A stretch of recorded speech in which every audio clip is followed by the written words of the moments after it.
We're wired for connection with other people and with God. Our very first leaders, Adam and Eve, had direct access and complete communication, complete connection with God and with each other in the garden.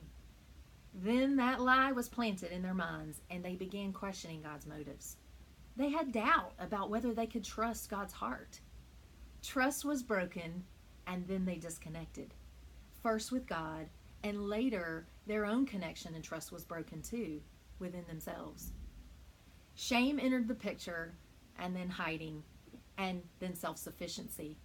We still make that same choice today too that they did back then. We choose self protection over protecting connection in conflict situations in our relationships.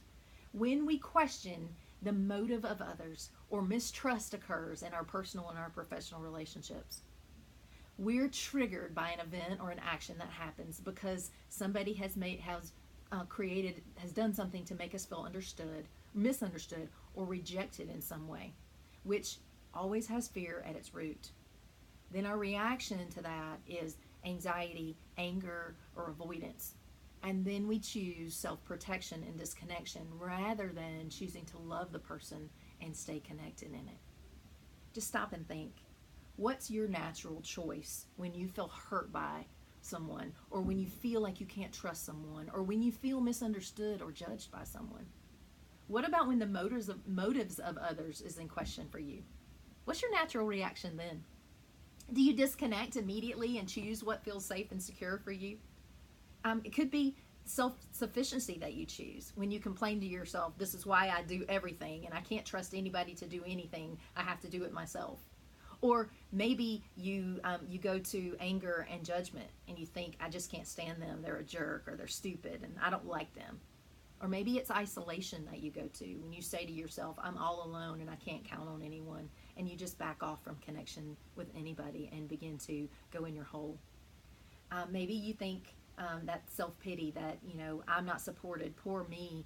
I always have to be the bigger person and take everybody else's stuff on. Or maybe it's that competitive way that you go when you think, you kind of promise yourself, I'm just going to show them, I'll outdo them. But as leaders, we're naturally driven, we're focused, we're highly competitive, and we're even great communicators for the most part. But so often we allow those traits that work for us to undermine the importance of connection, especially in conflict situations. It's easier and it always feels safer to choose self-protection and disconnection over choosing love and connection in our relationships. Yet making connection a priority actually gives our relationships a safety net when our differences arise. And that's a key to maintaining trust in our relationships. As leaders, we're the models of healthy relationships for our families, for our friends, for our teams, for our organizations, and our communities. And if we want to create a healthy culture around us in every area of our lives, then we've got to take a hard look at how we're maintaining connection in conflict situations. How are we handling conflict? Are we choosing to love and are we choosing connection, or are we choosing fear and disconnection when that conflict arises? Because healthy conflict with other people requires that we remain honest, vulnerable, and connected.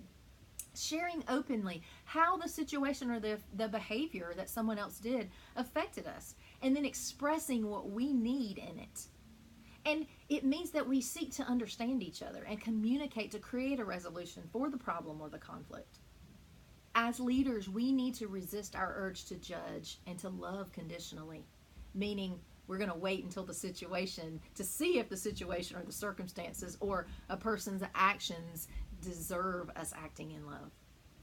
Judgment is for God to do, and even God's judgment is righteous judgment, which is very different from our judgment.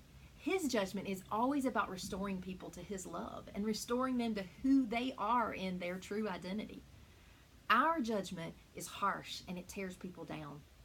Instead, when we choose to honor people and God in our relationships, and it is a choice, then especially in our conflict situations, when it's even harder choice, when we acknowledge who God says people really are, when we treat them accordingly in all situations despite what they do, And when we choose connection and honor in our relationships, then life and love flows through our choice into the situation and into the relationship.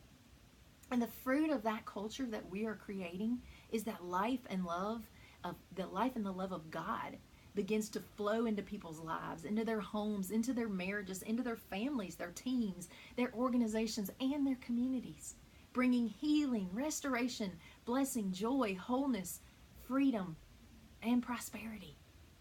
So, are you handling conflict with God's love? Are you humbling yourself and letting the love and the glory of God shine through you and the situation with the goal of restoring people to God's love and building them up in their identity, in their true identity?